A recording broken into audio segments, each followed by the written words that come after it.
Hi, this is Joy Robertson. As many of you know, I love food. I love finding new restaurants. I love trying new dishes. And most of all, I love talking to the many great restaurateurs and entrepreneurs we have here in the Ozarks and beyond. I love hearing their stories, and that's what this podcast is all about, learning more about them and their journey. So join me as we savor the Ozarks. This episode is brought to you by Arctic Food Equipment. If you ever walk up and down Commercial Street and you smell something that smells really, really good, come on, you know what I'm talking about. Pizza House on Commercial Street, I dare you to walk by there, smell that smell, and not come in the door. It's everything I can do not to come walking in. Even if I'm all alone and not hungry, I still want to come in. Stacey Schneider is the owner here at Pizza House on C Street. We are in a back booth in the middle of a mid-afternoon on a weekday, and it's busy in here. It's busy in here. Yes. I want you to tell me how Pizza House got started and why it's still going so strong after all these years. How did it get started? How did you get involved? Well, how did I get started is I started to work with Dee Smith and Pat in the late 80s. So I went to Parkview, graduated in 89, and it was my first job I ever had. First job. You started at, I want to say it says on your website, you were about 15? I was 15 years old, so yeah. I would ride my bike down there. I remember doing that. I remember feeling very independent to go down there. And Dorothy and the customers were just a delight to be with.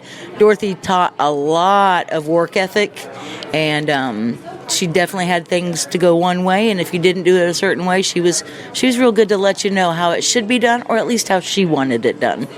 So you got a good work ethic and a good job, met a lot of nice people. Obviously, it stuck. But you say down there, so you mean the original location, which I believe was at Glenstone and Bennett? Yeah, Bennett and Glenstone there is near the Roundtree neighborhood. So we got a lot of those families coming for just generations also. Some of those were my classmates and, of course, their parents. So I got to know a lot of people that way.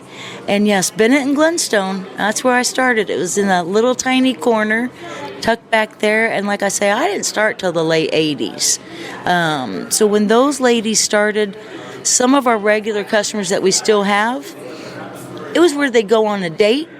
They'd come in after a picture show. They'd get their pizza pie. Of course, you called it a pizza pie then. And that was their little date night. Now those folks, now we're on three generations, I bet. But there's 3 generations of those folks. And now I've turned into the lady with the younger generations. They're like, oh, she's been here the whole time. I'm like, I don't recognize you kids. I only knew you as babies. But if you need a job, they can come here. I always tease. One of the best jobs I also had was Kinko's. It's the old reproduction company, and you'd make those copies. That was a fun company to work for, too. So I learned an absolute lot from that. And I also worked at Disney World for a short time. So that gives you a lot of, those are 2 very good companies, and I enjoyed learning from them. They did it right, kind of like what I said about Dorothy earlier, you know. Yeah. You knew how it was going to work. Let's get it done this way. What did you do at Disney World? Oh, I'll tell you, I was a custodial hostess. What's that mean? Oh, I was a custodian. And when they called it custodial hostess, I was like, I'm just hosting the trash right to the receptacle. But being at Disney World and being that position was really neat because I could walk around the whole park. I could go visit my friends, which was really fun. Again, I'm in college at the time.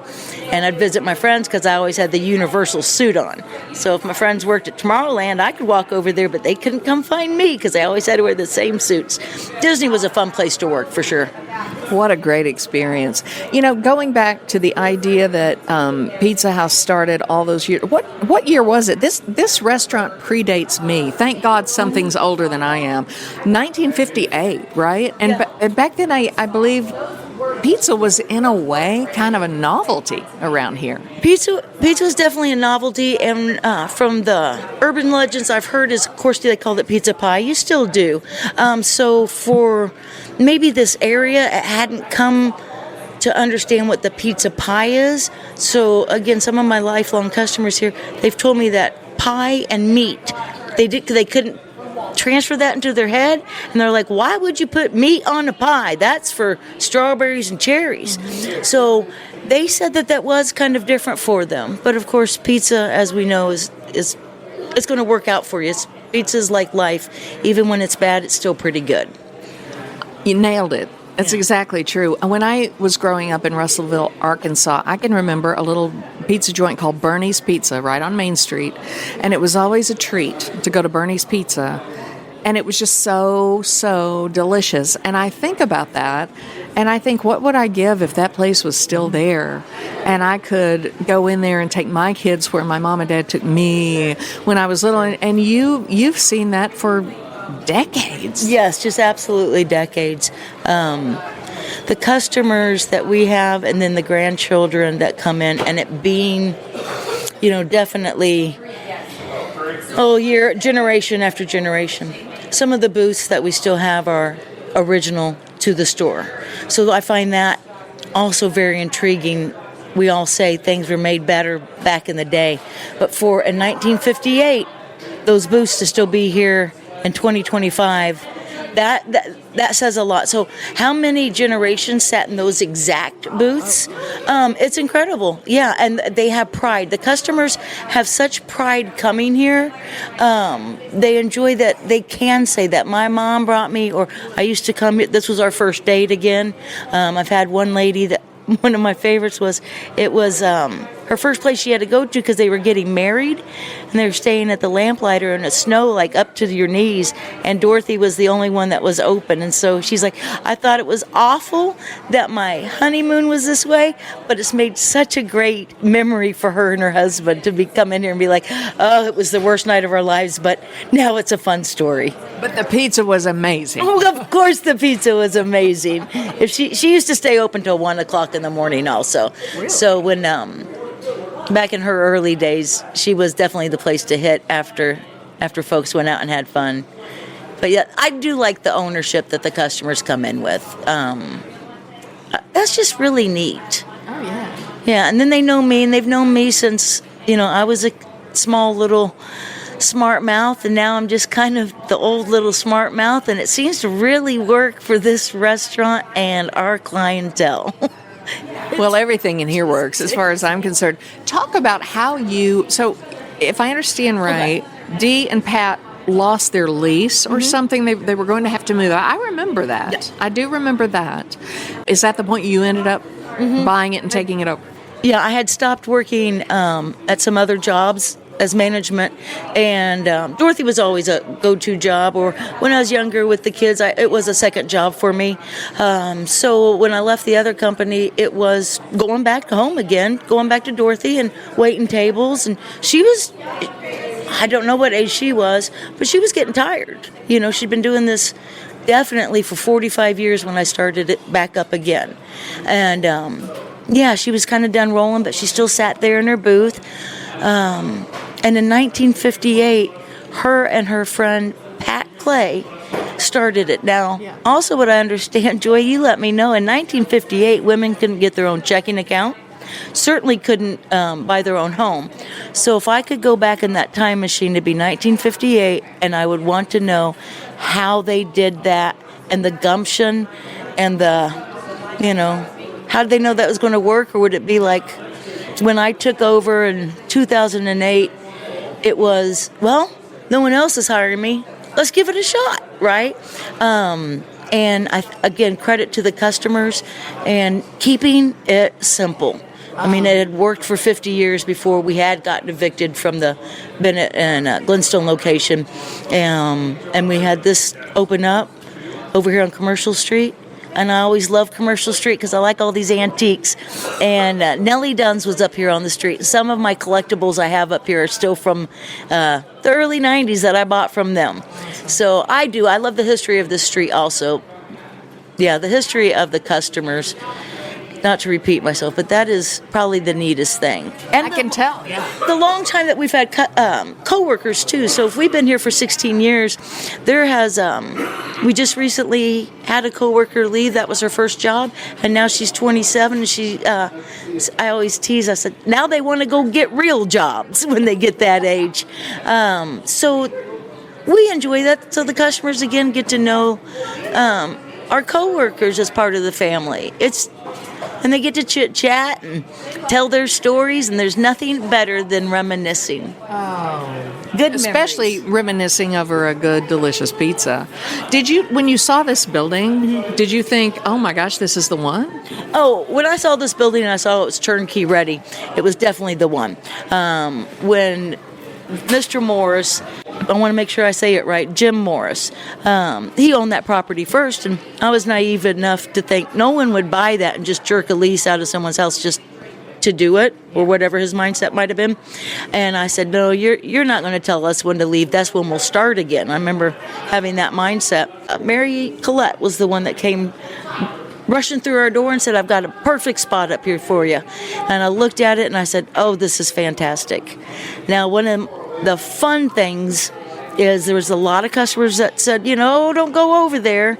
But also that generation of people that have done it, they used to shop here on the street. They used to go over that footbridge. My great-grandfather he was an optometrist? There you go. Big words.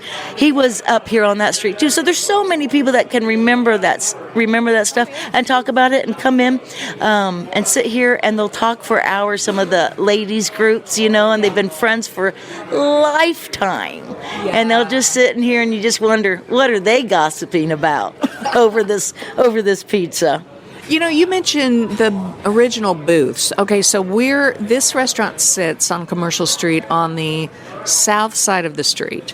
And we're currently, you and I, in the back booth on the west side. Mm-hmm. I'm going to guess the original booths from the Bennett and Glenstone location may be over on the east side. Am I right about that? Because that wasn't open in the originally, correct? That is correct. When we moved over here, having this building turnkey ready, which was a really neat thing to have happen. Things happen for a reason, I still believe. But we grew a little bit, and more people would come. Then all of a sudden, more people would come the next year, and we have just kind of elbow-roomed ourselves through the two buildings of 312 East Commercial and 314. So yeah, the 314 side that you spoke of, it was really just rock floor.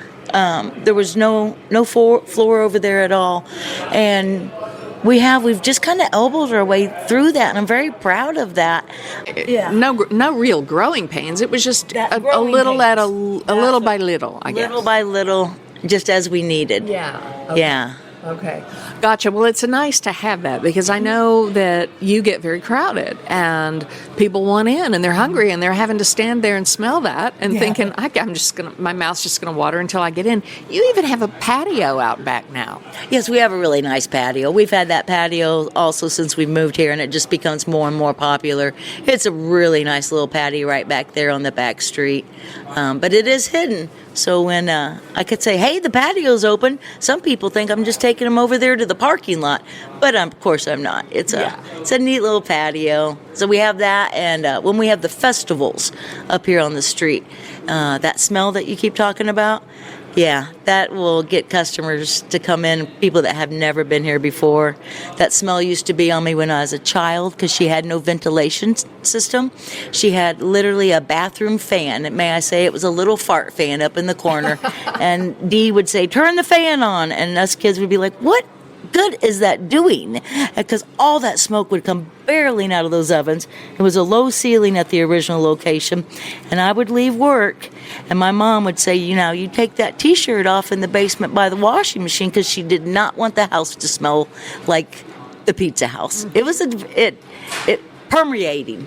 Sure. Yeah, absolutely. I can see how it would. I know how that works with people in the industry. Sometimes they come in and it's just like, I know where you spend your days.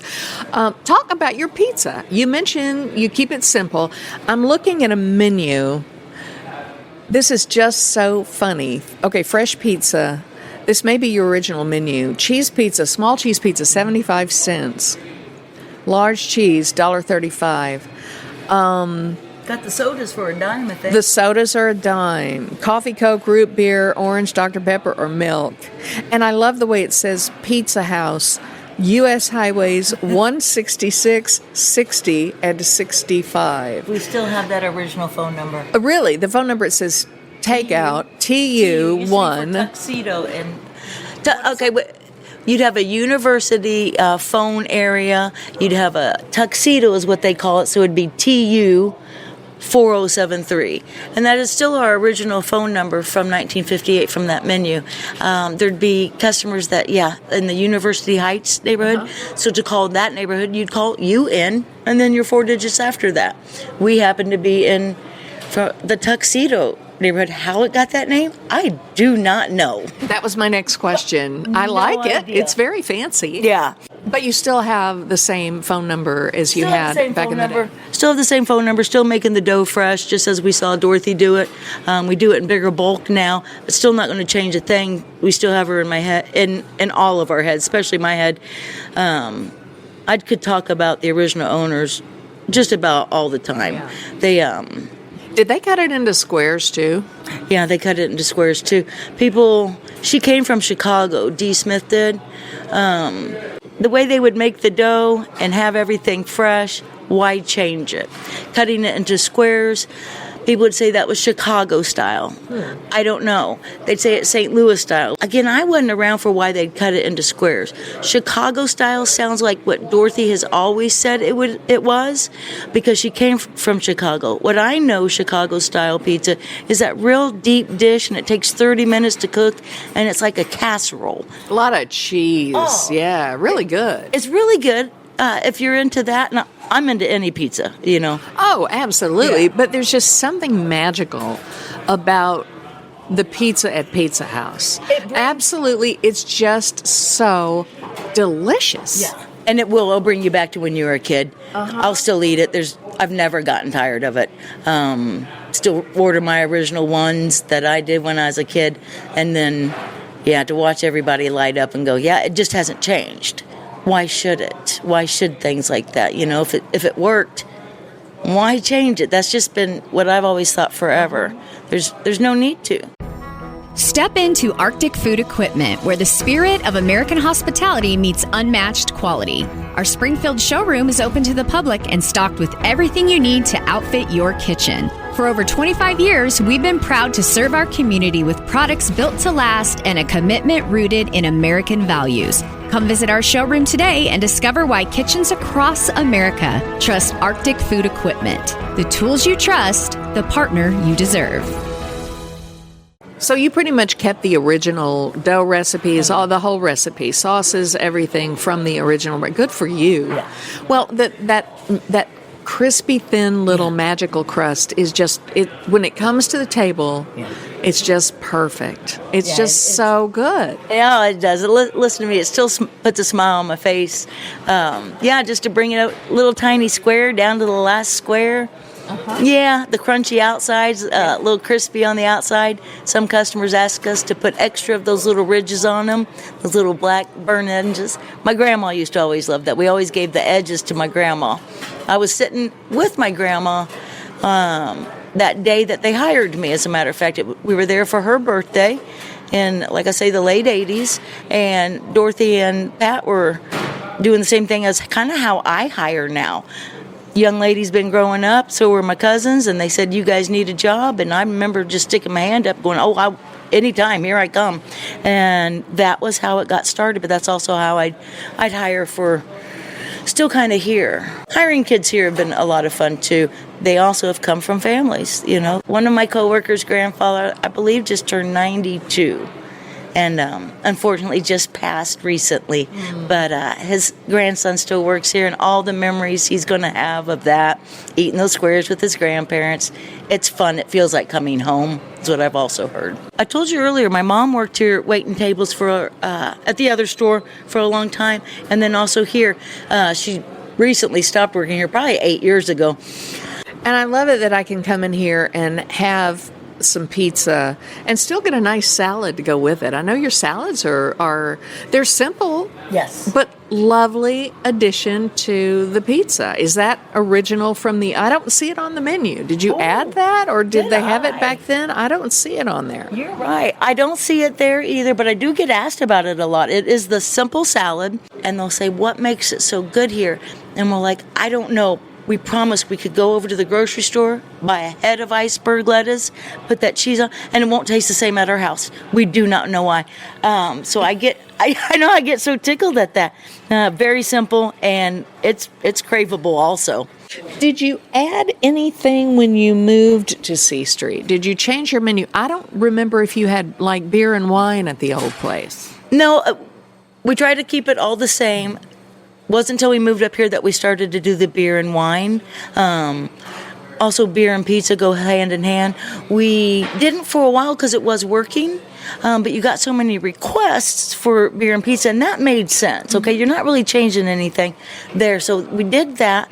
There's one pizza that we've added that I still have Dorothy in my head. Probably 4 years ago, we added that bacon cheeseburger. Mm-hmm. Okay, now that's going to be hamburger and bacon and tomatoes, onions, and they're going to drizzle a little mustard on here. There's one item on there I won't put on the pizzas because I have Dorothy still in my head. To make that bacon cheeseburger, you're going to have to put pickles on it. So if I'm up there helping them make the cheeseburger pizza, I will step back and tell the other guys they have to make it. Dorothy won't let me. And that's a real thing. So you just can't bring yourself to throw the pickles on the pizza. She would not like that. It's a very big seller, but I just get so tickled.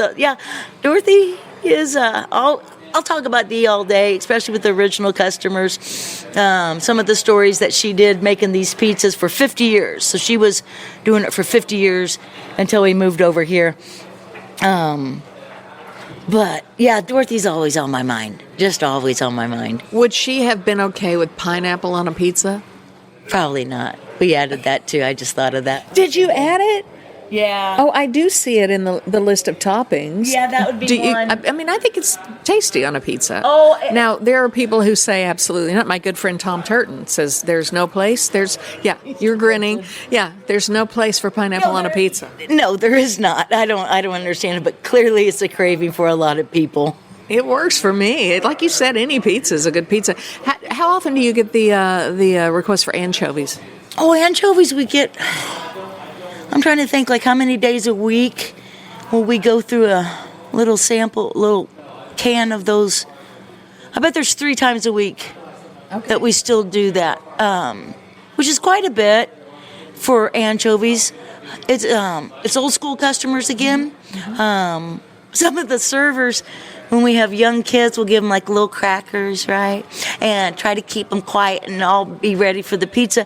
And then they'll say, hey, kid, I'll give you 50 cents if you eat this anchovy. So we've gotten some of the youngsters to try to eat an anchovy also. I love them. My mother loves them also. I think they're tasty. But Now, the anchovies is nothing we added. That is something that Dorothy always did. So I never knew it to be unusual. The pineapple was definitely something Hawaiian pizza wasn't popular when she had first started, so being set in her ways and doing what she knew was right or worked. No, I do. I grin about that. I don't think so. I couldn't eat that. I would not eat that one. Again, probably just because we didn't used to have it. Well, anchovies always struck me as something really weird to put on a pizza, but I do love to smash up an anchovy when I make a homemade Caesar salad. Sure. It just is and even drape a couple over the top and cut them up a bite at a time is delicious. I'm honestly trying to remember. I think maybe I've had anchovies on a pizza one time. Is that a go-to for you, anchovies? I have 2 go-tos. One's my hamburger, mushroom, and tomato. I grew up on that one. But no pickle? No. No. You see, it makes me cringe. And then, yes, I'll also do one with anchovies on it. But that's kind of more of a mixture where I just put absolutely everything on there. And well, yeah, our anchovies are good. I'll dip into the can of those and sneak one out when nobody's looking. You'll go there. I totally get it. Is it true that it only took you like a little over maybe 2 weeks, a little less than 3 weeks to go from the Bennett and Glenstone to Commercial Street up and running? That's insane. Yeah, that's what I understand. That's insane. Again, I just had that mindset that gentleman just out of spite, would do that to an individual. I was probably naive in thinking that for sure. No one would just do that, I thought to myself. You're talking about the landlord who just changed his mind, I guess, and said, you got to go. Yeah, there was some publicity. I think that Sarah Overstreet? Yeah, from the news leader back in the day. I remember Sarah, yeah. Sarah was really good to follow that story because he had originally just put fencing around all the parking lot. It just became, I think you'd say, spiteful. But you'd also have Dorothy out there. He'd put this fence around her parking, and she'd be eating pork chops and mashed potatoes. She always fixed a home-cooked meal for herself. And I remember specifically her taking that pan over there and dumping it over the fence. And I was like, well, I know you're mad, Dee, but what good is that really going to do us? And those pork chops sat there for a minute. But that's what he had done. The person that started buying that corner and owned for several years. So there was a debate about the parking for a good long time. And then because it kept getting under his skin, this is just me thinking that, kept getting under his skin, then he put the fence around it. And next thing you know, it got in the news again. And he said, well, then you're just going to leave, and gave us that eviction notice. And I called Sarah and I said, Sarah, you want to know how the story ends? And apparently it wasn't how it ended, Joy. I mean, that's so neat to have that happen to me at that point in my life, and having the sense of ownership and knowing that Dorothy has known me my whole life, and to give me the acceptance, and we're just going to take care of her the rest of her life because she owned it, she deserved it. And in 1958, again, she came out of the service, came down to the south side of Springfield. It was way south at the time. Said, I'm going to serve meat pies. People didn't understand at the time. And how'd she get her license and all of that? As a woman, that was a deal back in the day. I think about how it really hasn't been all that long that women just didn't have much in the way of rights at all, So that was a big deal for her, for all of us. Yeah, for all of us. Those two ladies couldn't buy their own house or get their own credit card, from my understanding. So, yeah, I want to go back in that time machine and Back to the Future with Michael J. Fox and say, hey, let's go to 58, please. But yeah, we'll go back to the pizza. It's just been fantastic. Always cut it in squares. There has been probably very rarely, but maybe 3 times the last several years, somebody will specifically say, hey, will you cut it into a pie shape?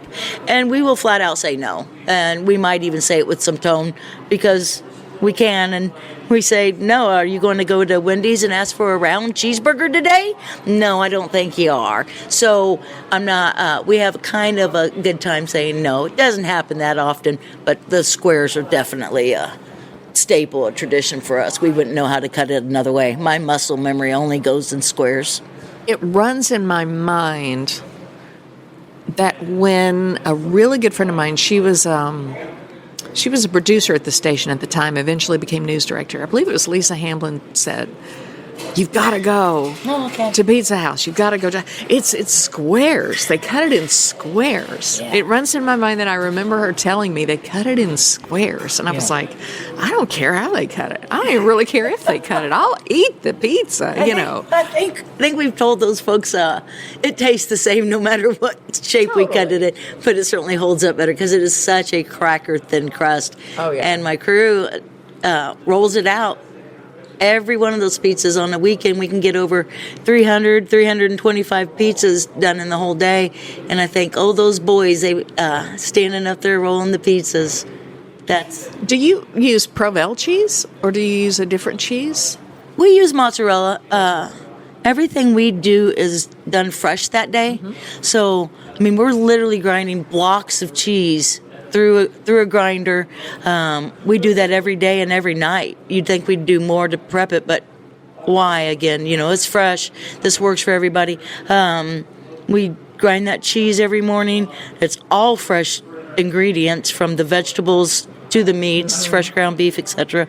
And just how thin it gets and how many we can make in a day is mind-boggling sometimes. How long does it take when you stick it in the oven? Is it one of those super fast ovens? Yeah, it's a high-temp oven. And since it is so thin, it cooks real fast. So you're putting it in there, cooking it for maybe 7 minutes. You never take your eye off of it. You're just constantly rotating it around. And that's an art in itself, to learn how to do all that. Yeah. Oh man, it's called a culinary art. You know, it's something you can do. It's a palette. Put some fresh toppings on there. Let's go. it's art for a reason. It is art for a reason. And again, this is the same delicious recipe that you've used all the. Do you ever share any of your recipe, like your sauce or anything like that? Do you ever share your recipe with people, or is that kind of a trade secret for Pizza House? I wouldn't tell anybody if I were you. Of course, we wouldn't tell anybody. I don't even know if it's written down, so you have to try to get it out of me or Sean, or Tanya. We're the three that have been doing it for 15 years, and before that, these two managers that I talk about, Tanya and Sean, we've been doing it for 15, maybe 20 years, and that's an incredible relationship to see somebody every day. I think everybody can understand that, and we still have a good time. And if we do kind of say, hey, your voice is getting loud because lunch was real busy, well, it's not personal. Yeah. It's not personal. We'll laugh about it later. We're just so blessed to be able to have fun at work. Yeah. The coworkers are like, I've never had a job where I just look forward to coming in. Means a lot. And it just means a lot. And Commercial Street means a lot. It's a lot like a family up here. That's why, I've lived on the north side ever since I came to Springfield. I've always enjoyed C Street and watching it evolve and change. But I think part of the fun is not only coming in here to see the family, but also walking up and down the street and seeing the people you know and love pass right in front of the window. Don't you love that? Yeah, that would be the C Street family. Some of the businesses that have also been up here. When we first moved up here 15, 16 years ago, there was only a few up here. There was a lot, okay? But when I say a lot, less than 5 on the street at the time. And to watch us all grow and bring more people up here to show them some of these classic old buildings from over 125 years old, we think. Some of them even have, some of these buildings on the street, some of the buildings even have basements, so that's where they would keep things cool, because 125 so years ago you didn't have a walk-in cooler, so that's neat. The history of these buildings, probably pretty. I used to shop up here in the late 80s. I think I told you that, for the collectibles I had, so I was never apprehensive of ever coming on C Street. Every town seems to have one of these old the courthouse on this side, or the firehouse up the street. Firehouse number 1 or 2, I believe. Been around for a while. Joy, you may know, but I understand Springfield was divided at one time, and there was Springfield and then a whole nother city called North Springfield. So that's interesting to see that, or hear that history, I should say, of how that all happened and evolved. But I guess it'd be similar to going from Springfield to Nixon now, or Springfield to Republic now. It's pretty jam-packed. It is a really cool story. And John Sellers, of course, from the History Museum, I've lunched in here with him several times, and I love to hear him tell stories about anything. But yes, he can talk all about how North Springfield was its own different town. Yes. And the railroad and how bustling it was. And it still is. And it's just such a fun place to be. So I just think that this is, I start to say it's an amazing addition to C Street, and it is, but it's an amazing mainstay of C Street at this point. Well said. It's an amazing mainstay up here on C Street, and for a business that's been in for 65 years consistently. That says a lot that history did come up here. Being slower in our early days, it was fine and we could still keep up with all of that. But now to see the parking lots behind us, all the landscaping has been incredible. Oh, yeah. So same thing, have a pizza on the back patio and enjoy all the landscaping that has been done around C Street. So that's pretty neat. That we have volunteers for that. C Street being a family. I can't walk down without Lyle down there from Big Mama's, and we do some sort of boogie dance or, a high five or something fun. All of these guys down there at Lindbergh's too. Right. Oh, yeah. Yeah. This is just some great spots. What is your number one favorite pizza topping? Mine's going to be hamburger, mushroom, tomato. Okay. Okay. Sausage and pepperoni is probably the most popular. You can eat that small by yourself, so we only have two sizes. We have that 9-inch and the 13-inch. The small is pretty individual for a person. I can tease about serving some customers for so long. I've known them the couple would both eat a large, and now that it's, 50 years later, they've now got 2 salads and a small pizza, and I call it the senior special. That's what happens when you get older, but I still think I could polish off a large by myself, particularly because of the cracker thin crust. And I love the idea of the extra little Crispies. Maybe an extra little thing of marinara, extra little thing of sauce or something to dip it in. Oh my gosh. A lot of those extra Crispies. I remember my grandmother also liking her toast to be a little bit burnt. Okay, so that's what the edges are. They got just a little bit toasted, almost like marshmallow, just that little burnt. And a lot of customers ask us, don't cut that off. Don't you dare cut that off. Yeah. No, I'm with you. We usually leave it on, but just a handful of those. We've had a customer that Dorothy would put a big old pile, and he'd eat it like an hors d'oeuvre, and still does. He still does. I can completely relate. He'll have it all over his face. Little black speckles of crust and flour all over his face. Where do you eat when you're not eating here? Where do you like to go in town that you like to eat? Right off the bat, it's Nearly Famous. They trick me sometimes. We're always closed on Sunday and Monday. They happen to be a restaurant that's also closed on Sunday and Monday. It is my favorite one to go to. And what else is a go-to restaurant for me? Well, and it's fun there because Nancy's always right there at the cash register, It's just the best. Nancy is one of the reasons I go, and it's the same tradition of, here's what I'm serving. Do you want it? Okay. Take it. If not, let's get another person to sit down. What do you eat at Nearly Famous? What is your thing? I get the deli McBagel and, of course, the side salad. I've never had that. It's a good one. It's a nice soft bagel, and it's got hard-boiled eggs on it and a little cream cheese, and I believe it's ham or pastrami. I believe it's ham. I hope Nancy didn't come running in here and tell me. I'll run interference if she does. It's okay. I don't even remember that because I'm a quiche girl, or the famous salad with the I just love that quiche, and it's hard. It's hard to take away from something that you're always consistently eating. And again, when I've said customers that have been coming in for years, I do get a kind of a kick, and I think to myself, well, why did you change? So that I've known a customer to always, let's just say, have sausage and pepperoni, and now they'll switch to maybe that bacon cheeseburger I teased earlier, and I ask them, what made you change? It's hard to change when you go to a restaurant, and you always get the same thing. Maybe the pickles made them change. Did you ever think about that, Stacy? I will judge them for that, but that's okay. Maybe the pickles. Pickles are kind of a magic thing. So you like to go to Nearly Famous. Where else do you go? Do you cook at home? I don't cook at home at all. There's nothing in my refrigerator. Very little in my cabinets except for microwave popcorn.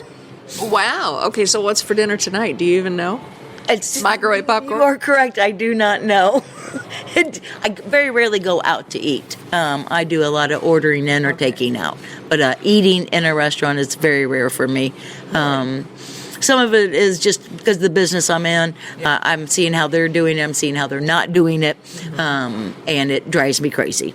Just when you know what I mean when I say it kind of drives me crazy. So I'd rather eat at home. But it's usually a pasta.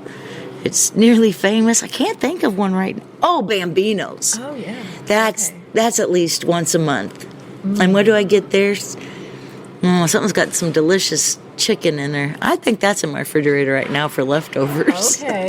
I love a good leftover. Yeah.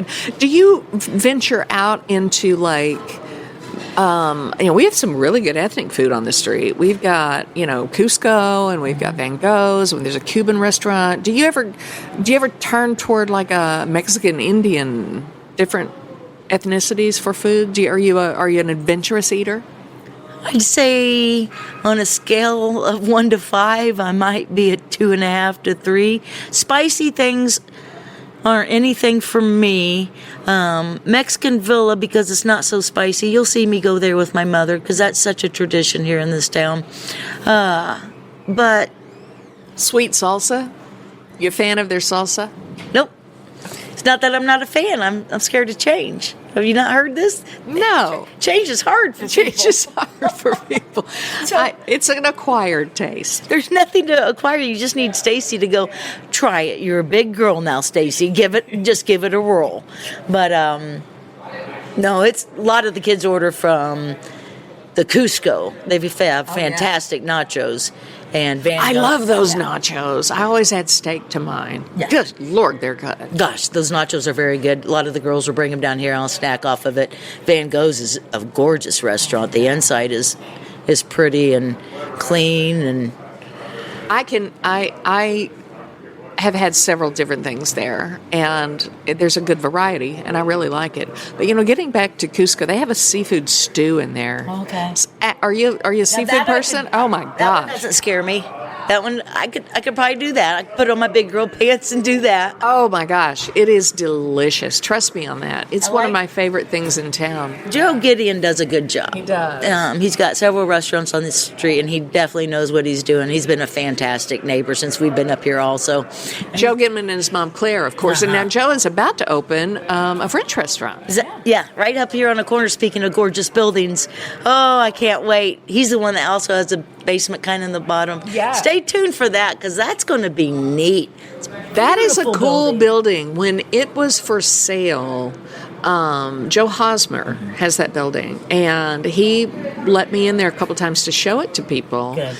And I thought, somebody is going to make a jewel out of this. The downstairs, that's crazy down there. I love it. Almost looks like a speakeasy down there.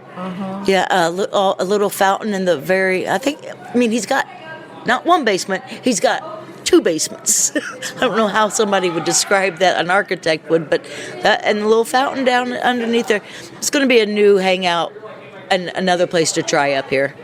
Yeah. I can't say enough good things about what Joe does also, besides Lyle and my boys down there at Lindbergh's. We're all kind of the staples of, the core group, you might call it. Right. And I appreciate all you do, because you really care about the street and the neighborhood and the market and the events.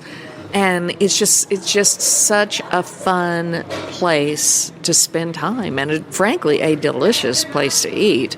Is there anything new coming up for Pizza House? Is there anything new coming up, or are you just going to keep on keeping on the way you've been doing it? It ain't broke, but I guess you evolve a little bit, or maybe not. Oh, I would stay involved. My daughter has been working here for a long time. She has interest in doing it also. So as far as myself, it's also all I've known. But at my age, at 53 now, I wouldn't mind getting a little ice cream truck and going around and selling ice cream. I'm ready to do something else fun and greet and meet and chit-chat with customers. That's one of my more favorite things. So is not history, but anything new? Some of those coworkers aren't 15 and then they get to be 20, so we always got a new breed of those to come in and say hi to and get to know. And it's going to stay the way it is. I had one time talked about a South Side. I said when my kids would get old and out of school, after I raised them, I used to say I'd have a third child. My third child would be named Southside, because it is like raising children, and this food industry itself. I enjoy it, but now I'm ready. The kids are gone. I have an extra bedroom. I don't have a kids' room, and so we'll see what happens. That's certainly long term. I don't plan on going. There's a generation of customers that have been coming in here for over 65 years, and those people mean absolutely everything to me. When I was a kid, I was scared of them. Now I can chit-chat with them and giggle, and now some of them are the dirty old man and lady that I can just tell jokes to. Yeah. Do they ever say to you, open up a Southside location? But I'm sure they're happy to come to C Street, but you probably do get people who say, hey, you ever think of expanding? Yeah, we get that a lot. Certainly has been a consideration. Southside folks would really like it. some folks from Nixa, because that age group has moved kind of more to those cities instead of staying right in Springfield. But it really isn't anymore in 25 minutes. Let's get on your little... Yeah. Get over it. Yeah. 60 and move on over here. Come down Kansas Expressway or Chestnut, and you're going to be right here. But yeah, there's still a lot of customers that tease with me and say, I thought you were going to do this. Your kids are older now. And I now have to say, yeah, probably not for me, but wait for the second generation, my daughter and et cetera. Let's see what they want to do with it. But they know not to change too much. Don't change too much, and for the love, don't leave the north side. Don't leave C Street. You can't do that. I'd never leave C Street. This has been such a blessing. When we bought we got it from Mary Collette when she came in and said, I've got a perfect spot for you, and it was just perfect. And a customer said, what can I do for you now? Is there anything you're doing? And it was after 5 years we were here. I said, I never want to get kicked out. I don't want anybody to have to tell me I have to go again. I said, I want to buy this building. And the sale went through between Mary and the business. And so we did buy this. So it was just one of those core things in me. I said, no one's going to tell me to go again. That's not going to be okay. If that's going to be my downfall, it'll be because of me, not because of somebody else. But we're doing good, and I sure love what I do, Joy. I just do. This pizza is just a bonus that people like it. Oh, it shows that you love it. Are you here every day? I'm here quite a few days. I come in during the busy times, but I tease about that because there's not a lot I can do. Maybe I can put it on toppings anymore, but the kids are moving a little bit faster than I am, and I sometimes just have to step out of the way. Not just when I'm putting pickles on the pizza. Right. But, there's a little bit. I can't run their cash registers hardly anymore. It's very hard for me to put in an order. We used to handwrite all of those, so that has changed. So, yeah, we definitely remember writing those down, and it was on a Lazy Susan. We'd have to turn it back over to Dorothy, and she'd make the pizzas. Probably went from 35 pizzas a day to 300 now. What would she say? I don't know what she'd say, but I know she'd be proud, but she'd have a hard time saying it. And then she'd find one thing that wasn't clean and tell us to clean it.